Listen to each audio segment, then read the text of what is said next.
This is Chrissy and Savannah's story, winter 2016. They were a lot like any of us, just a mom and a daughter, hard at work and play.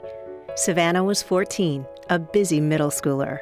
We were like best friends, so like we spent, when she was home and not at her friend's house, we had a very, very close relationship, as we still do. And so she spent a lot of time in my room. We watched movies together and we would always, hang out together. Very energetic, very good student. She played volleyball for school. She got good grades. Chrissy worked full-time at a local employer, plus ran her own house cleaning service on the side.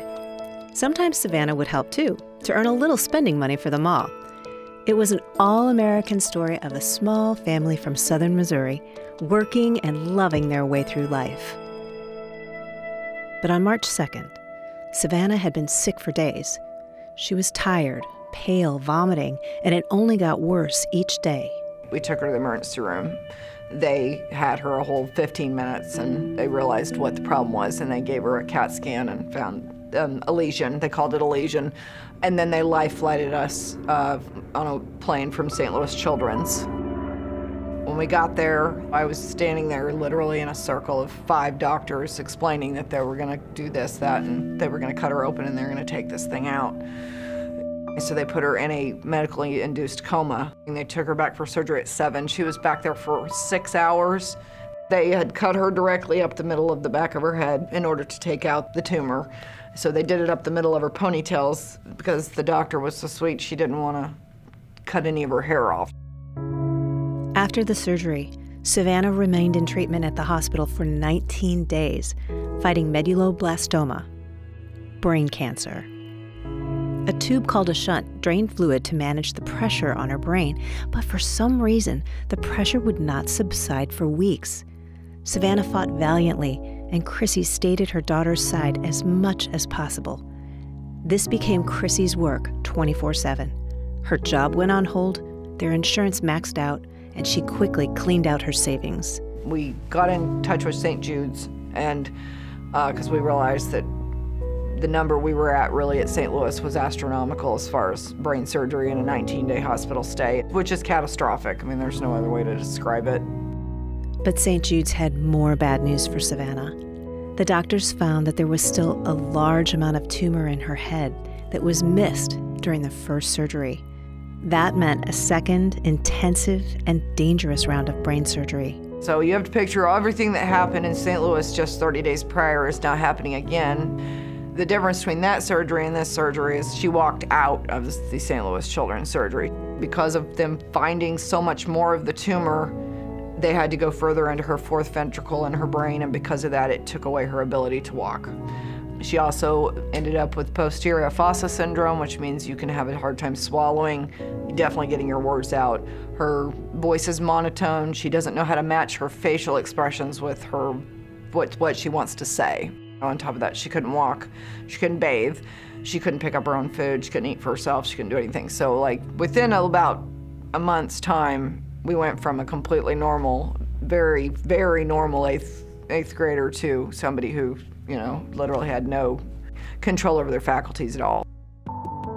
With 2 difficult surgeries under her belt, it was time to start advanced radiation therapy. For 3 months, 5 days a week, traveling back and forth from St. Jude's in Memphis to home on the weekends. Currently, Savannah is working her way through 8 chemotherapy sessions, fighting the long road to recovery. Savannah has 5 days a week of physical therapy, so she does occupational therapy, physical therapy, and speech. They have to help her walk again, talk again, everything again. She also has homebound school. She's a freshman now in high school. So there's finally light at the end of the tunnel. But what about all of these expenses? The hospital bills, the surgeries, radiation, daily chemo, speech and occupational therapy, travel. And don't forget the mortgage, utility bills, groceries. I'm at Memphis 5 days a week. I am not at home. There's no way to make any money doing that. They said that we know a place that you can call that can help you with your household expenses, with things that will help you not lose your house and your vehicle and, keep your lights on. And that's when I was put in touch through the Children's Miracle Network with the Hope Foundation. The Hope Foundation's mission is to provide financial assistance to families during pediatric emergencies. Every day in Southwest Missouri, a child is diagnosed with a severe illness or sustains a debilitating injury. The Hope Foundation bridges the financial gap for these families in times of crisis, where other organizations and insurance companies don't. The only reason I get up every day is her, and I will continue to do that whether I live in the house I'm in or on the street. This happened.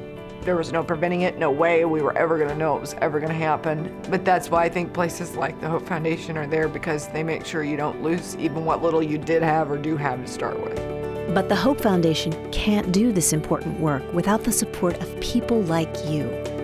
Families helping neighbors when tragedy strikes their children. The reason you should support the Hope Foundation is because there's going to be a family just like me 1 year from now going through something just as tragic that they didn't plan for, and you know, this could be you. This could happen to you. I mean, I didn't think this would ever happen to me. I mean, you know, I definitely never thought it was going to happen to my beautiful, vibrant, amazing daughter.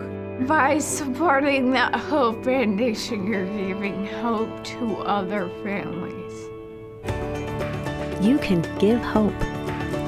Please help today.